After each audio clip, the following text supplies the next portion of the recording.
তোমরা প্রত্যেকেই আমাকে কমেন্টে জানিয়েছো যে দাদা রেগুলার এক্সারসাইজ করছি, ওয়েট বাড়ছে না, ওয়েট আরও কমে যাচ্ছে।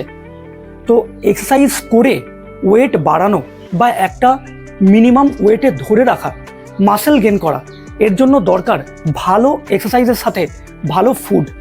আজকে আমি তোমাদেরকে জাস্ট মিনিট 15-20 আগে আমি এক্সারসাইজ করে এসেছি, মাঠে রান করতে গেছিলাম, এক্সারসাইজ করেছি ফ্রি হ্যান্ড করে এসে আমি বাড়িতে এসেছি মিনিট 15-20 আগে।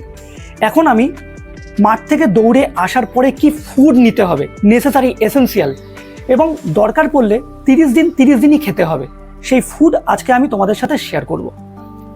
এই সমস্ত ফুডগুলোই আমি কিন্তু কালকে রাতে ভিজিয়ে রেখেছিলাম প্লেন জলে। দেখো এখানে এক মুঠো, আমার হাতের মুঠোয় এক মুঠো সবুজ মুগ আছে, দেখতে পাচ্ছ। এর মধ্যে আমি দেখো 6টা আমি আমন্ড দিলাম, এর মধ্যে আমি কিছু কিশমিশ দিলাম। আচ্ছা এখানে বলে রাখি, এই যে কিশমিশগুলো আমি রাতে ভিজিয়ে রেখেছিলাম, এইখান থেকেই অল্প কিছু কিশমিশ আমি ব্যায়াম করতে যাওয়ার আগে সকালবেলা খেয়ে গেছিলাম। খালি পেটে সকালবেলায় কেউ মাঠে যাবে না, অন্তত 8-10টা কিশমিশ খেয়ে তোমরা মাঠে যাবে। এবারে এর মধ্যে আমি কিশমিশ দিলাম। এবার দেখো এখানে আমার কাছে রয়েছে এক মুঠো ছোলা, আমি এর মধ্যে এক মুঠো ছোলা দেবো, আর দেবো এক মুঠো বাদাম।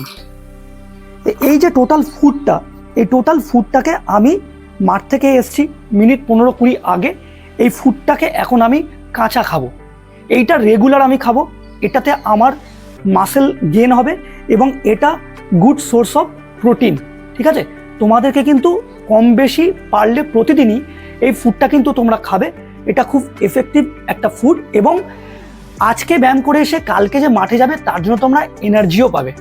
তো অবশ্যই খাবে, এবং ভালো লাগলে ভিডিওটা অবশ্যই লাইক করবে। যারা এই রকমই আমার চ্যানেল দেখছো, যারা নতুন, তারা পরবর্তী breakfast, lunch, dinner, healthy food আমি তোমাদেরকে ভিডিওতে দেব। তোমরা অবশ্যই চ্যানেলে থেকো, নতুন হলে চ্যানেলটাকে সাবস্ক্রাইব করো।